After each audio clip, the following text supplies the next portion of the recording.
In this example, we're being asked to find the top and bottom points of the ellipse whose equation is given here. What's special about those points? Well, remember that at those points, the tangent line should be horizontal.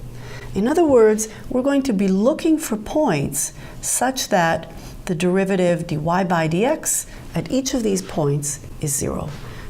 Now, notice that in the equation of the ellipse, x and y are mixed together, and it's going to be a little bit challenging and perhaps inconvenient to solve for y in terms of x.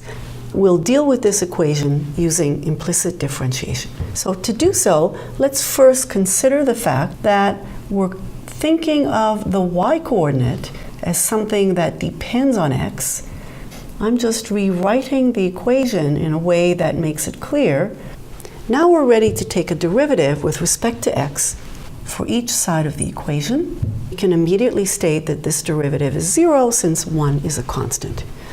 So the first term, that gives us a 2x. Here's where we need to use the chain rule. So we'll have 3 multiplied by 2y, but since y depends on x, we must also include dy by dx. And here we've got two quantities that depend on x. In fact, we have a product of them. We use the product rule.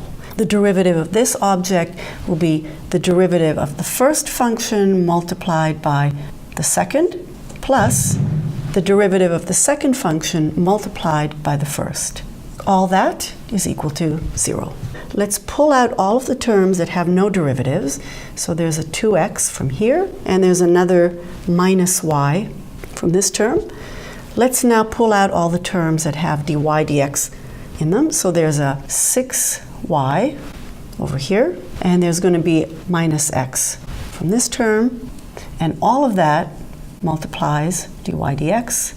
That all is equal to 0. At this point, we can solve for dy dx, putting it on one side, and let's write this as 2y minus 2x, and then divide both sides by this factor, which is 6y minus x. We have to find places at which this is equal to 0, and that happens only when the numerator is 0, and therefore at those points we have y equals 2x. How do we actually find the coordinates of those 2 points?